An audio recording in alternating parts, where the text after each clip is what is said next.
Om Swastiastu. Assalamualaikum warahmatullahi wabarakatuh.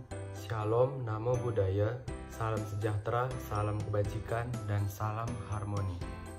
Kami dari kelompok 8 pada mata kuliah pengembangan sumber daya pembelajaran pada kesempatan kali ini akan mempresentasikan materi tentang kelompok belajar dan pembinaan kelompok belajar pada pusat sumber belajar. Namun sebelum itu, izinkan saya untuk memperkenalkan anggota dari kelompok 8. Yang pertama ada Ketut Mertayudi Aryana dengan NIM 21110210022. Yang kedua ada saya sendiri, Fitras Tepu dengan NIM 21110210008. Dan rekan saya yang terakhir yaitu Bagus Robiansah dengan NIM 21110210019.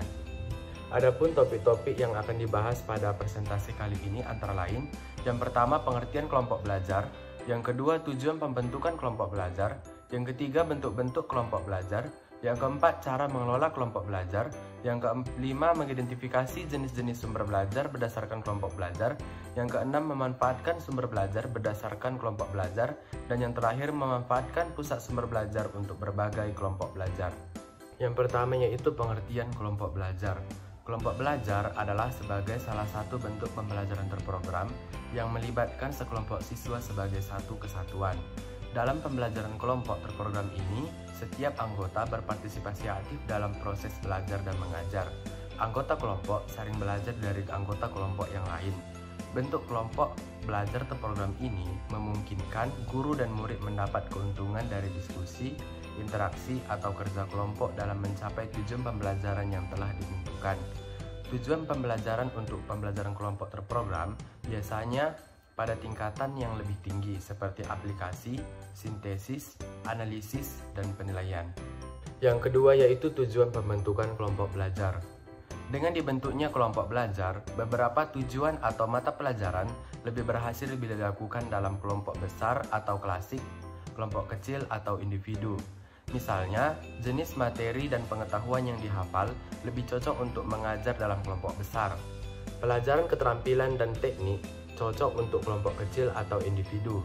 Demikian pula, pusat sumber belajar memiliki fasilitas dan kesempatan belajar yang lebih baik digunakan dalam bentuk kelompok dengan jumlah anggota tertentu. Materi yang ketiga yaitu bentuk-bentuk kelompok belajar. Adapun bentuk-bentuk kelompok belajar adalah sebagai berikut. A. Kelompok berdasarkan jumlah siswa yang belajar, yang terdiri atas 1. Kelompok besar yang terdiri atas 20-40 orang. 2. Kelompok kecil yang terdiri atas 15-19 orang. Yang ketiga, kelompok individual yang terdiri atas 1-4 orang. B. Kelompok berdasarkan kemampuan. Misalnya, kelompok A adalah siswa yang memiliki kemampuan belajar yang cepat. B. Kelompok yang lambat. Dan C. Kelompok yang sedang. Yang C yaitu kelompok berdasarkan perbedaan kemampuan, dan yang D, kelompok berdasarkan kesamaan minat, hobi, dan profesi. Jadi, dengan adanya kegiatan pembelajaran kelompok besar, kelompok kecil, dan kelompok pembelajaran individual, didasarkan atas jumlah siswa yang mengikuti pembelajaran. Di samping berdasarkan atas jumlah orang yang mengikuti kegiatan belajar, bentuk kelompok belajar dapat juga diidentifikasi atau bentuk berdasarkan kesamaan minat, hobi, atau profesi. Baik, saya akan melanjutkan materi yang selanjutnya, yaitu bagian yang keempat, yaitu cara mengelola kelompok belajar. Baik, di sini ada 4 cara mengelola kelompok belajar. Mulai dari yang pertama, yaitu pembelajaran kelompok berpasangan. Kemudian yang kedua, yaitu pembelajaran teman sejawat, kolaboratif, dan kooperatif. Kemudian yang ketiga, yaitu pembelajaran kelompok terprogram. Kemudian yang keempat, yaitu pembelajaran kelompok bersama saling tergantung. Nah, baik, pada bagian pertama yaitu mengenai kelompok berpasangan. Nah, di sini masing-masing pasangan bergantian mengajukan dan menjawab pertanyaan terkait materi yang dipelajari, dan guru memberikan umpan balik atau feedback. Nah, kemudian yang kedua yaitu kelompok teman sejawat, kolaboratif dan kooperatif. Nah, di sini sistem pembelajarannya di mana siswa itu dalam suatu kelas dibagi menjadi beberapa tim atau kelompok kerja. Nah, kemudian yang ketiga yaitu pembelajaran kelompok terprogram. Nah, di sini pembelajaran itu terprogram yang melibatkan sekelompok siswa sebagai satu kesatuan. Nah, guru dan murid mendapatkan keuntungan dari hasil diskusi maupun interaksi di dalam kelas. Baik, selanjutnya yaitu yang terakhir yaitu kelompok bersama saling tergantung. Nah, pada kelompok bagian keempat ini, di mana format pembelajaran kooperatif yang dapat memaksimalkan penggunaan umpan balik interpersonal. Jadi, umpan balik ini merupakan faktor kemajuan belajar siswa. Baik, selanjutnya bagian yang kelima, yaitu mengidentifikasi jenis sumber belajar berdasarkan kelompok belajar. Nah, di sini secara umum ada 3 mengenai yang pertama yaitu lingkungan masyarakat.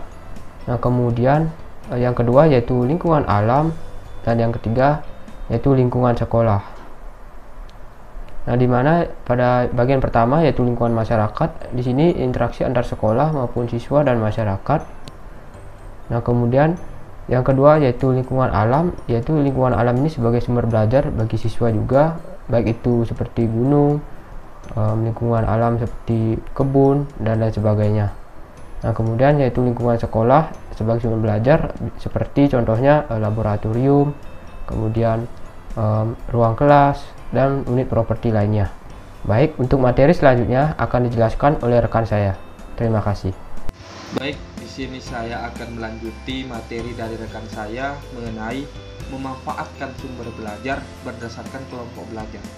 Langkah-langkah memanfaatkan lingkungan sebagai sumber belajar berdasarkan kelompok belajar, yaitu yang pertama, membuat klasifikasi jenis-jenis lingkungan sebagai sumber belajar. Yang kedua, tentukan strategi pemanfaatan. Strategi pemanfaatan dapat dibedakan menjadi 2. Yang pertama, mengadakan kunjungan lapangan. Yang kedua, mendatangkan sumber belajar ke sekolah. Perlu dilakukan identifikasi dan mengklasifikasikan jenis-jenis sumber belajar di sekitar sekolah. Itu yang dapat dimanfaatkan sebagai sumber belajar. Identifikasi jenis-jenis sumber belajar dilaksanakan dengan mengadakan survei. Adapun contoh klasifikasikan sumber belajar, yang pertama, lingkungan alam, yaitu gunung, sawah, air terjun, perkebunan, hutan, pantai, dan pembangkit tenaga listrik. Yang kedua, lingkungan masyarakat. Contoh, ahli atau profesi, pengacara, dokter, pemusik, pematung, pedagang, dan sebagainya. Selanjutnya, memanfaatkan pusat sumber belajar untuk berbagai bentuk kelompok belajar. Terdapat beberapa alternatif cara memanfaatkan pusat sumber belajar untuk sebagai kelompok belajar. Cara yang pertama adalah dengan mengadakan kunjungan karya wisata, magang, observasi. Adapun cara kedua adalah dengan mendatangkan atau mengundang narasumber untuk ceramah atau mendemonstrasikan keahlian.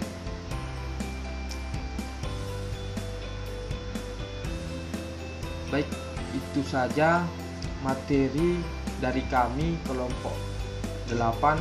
Apabila ada salah kata, kami mohon maaf. Sekian, terima kasih. Wassalamualaikum warahmatullahi wabarakatuh.